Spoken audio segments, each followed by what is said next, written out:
On the morning of August 13th, 2018, a quiet street in Frederick, Colorado, became the center of one of the most disturbing family murder cases in modern American crime. The house was on Saratoga Trail in a growing suburban neighborhood north of Denver. From the outside, it looked like the kind of place where a young family might build a normal life. A spacious home, a garage, children's toys, family photographs, social media memories filled with smiles, birthdays, vacations, and ordinary moments. Inside that home lived 34-year-old Shanann Watts, her husband Christopher Lee Watts, and their two young daughters, 4-year-old Bella and 3-year-old Celeste, known as Cece. Shanann was also pregnant with the couple's third child, a baby boy they planned to name Nico. By the end of that day, Shanann, Bella, and Celeste would all be missing, and within 48 hours, the man publicly asking for their safe return would become the person accused of taking their lives. Shanann Watts had returned home in the early hours of Monday, August 13th, after a business trip to Arizona. She was dropped off by her friend and colleague, Nicole Atkinson. Later that day, Shanann missed a doctor's appointment. She was not answering calls or text messages. For Nicole, that was immediately alarming. Shanann was pregnant, organized, and closely connected to her friends. Silence from her was not normal. Nicole went to the Watts home. She knocked. She called. She waited, but there was no answer. She contacted Chris Watts, who said he was at work. Then police were called to conduct a welfare check. When officers entered the home, several things stood out. Shanann's car was still there. Her belongings were still inside the house. Reports later noted that her purse, keys, medication, and other personal items had been left behind.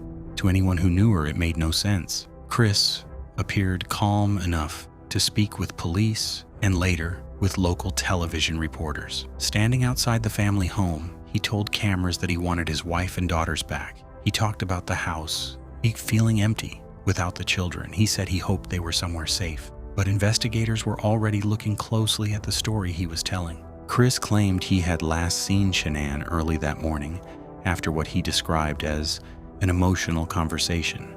He said they had discussed separation. But while he suggested that Shanann had left with the girls, the evidence inside and around the home did not support that. The girls' car seats were still there. Shanann's vehicle had not left. Her phone was later found in the house, and one of the most important clues came from a neighbor's security camera. The neighbor's footage showed Chris backing his truck into the driveway in the early morning hours. According to later reporting, authorities said the footage showed him making multiple trips between the house and the truck. The footage did not show Shanann or the children leaving the home on their own. That video changed the tone of the investigation. On August 14th, the case escalated. The Colorado Bureau of Investigation issued an endangered missing alert for Shanann, Bella, and Celeste. The FBI also became involved in the search. The public still saw Chris as a worried husband and father, but behind the scenes, detectives were pressing harder. Then came the polygraph. On August 15th, Chris Watts sat down with investigators. He denied knowing what had happened, but after failing a polygraph examination, his story began to collapse. He eventually admitted that he had killed Shanann, but he first tried to shift blame by claiming that Shanann had harmed the children. Prosecutors later called that claim a lie. The truth that emerged was devastating. Investigators learned that Chris Watts had been having an affair with a co-worker. He had previously denied that to police. The arrest affidavit reporting and later court coverage connected the affair to the unraveling of his marriage and the lies he told investigators. Chris eventually led authorities to an oil work site connected to his job. Shanann's body was found buried in a shallow grave nearby. Bella and Celeste were found in separate oil tanks. The details were so severe that even experienced law enforcement officials and court observers described the crime in unusually harsh terms. At sentencing, Weld County District Attorney Michael Rourke said Chris had strangled Shanann and then smothered the girls. The prosecution also said that after the killings, Chris transported the bodies to the oil site and disposed of them separately. For Shanann's family, the courtroom became the place where grief had to be spoken aloud. Her father, Frank Razuchek, addressed Chris directly and called him an evil monster. Her mother, Sandy Razuchek, spoke about how much Shanann and the girls had loved and trusted him. The judge, Marcelo Kopkow, described the crimes as among the most inhumane and vicious he had seen. On November 6, 2018, Christopher Watts pleaded guilty. He admitted to charges connected to the murders of Shanann, Bella, and Celeste, the unlawful termination of Shanann's pregnancy, and tampering with human remains. Prosecutors agreed not to seek the death penalty after consulting with Shanann's family.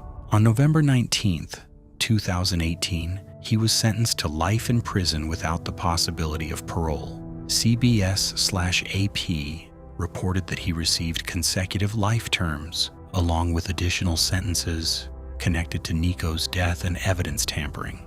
The legal case was concluded, but the emotional questions remained.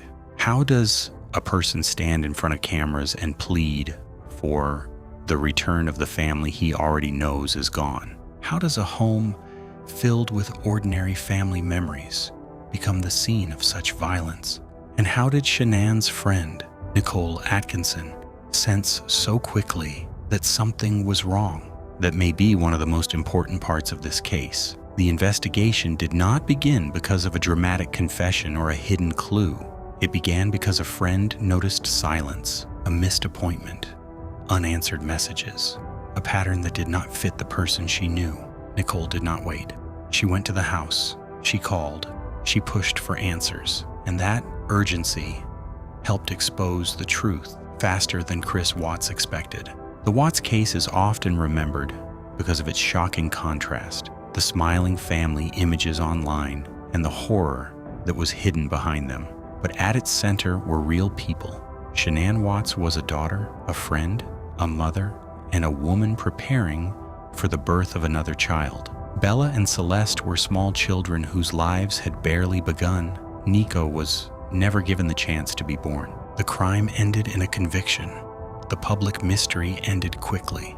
But the loss did not end for the people who loved them. And in Frederick, Colorado, the house on Saratoga Trail became more than an address.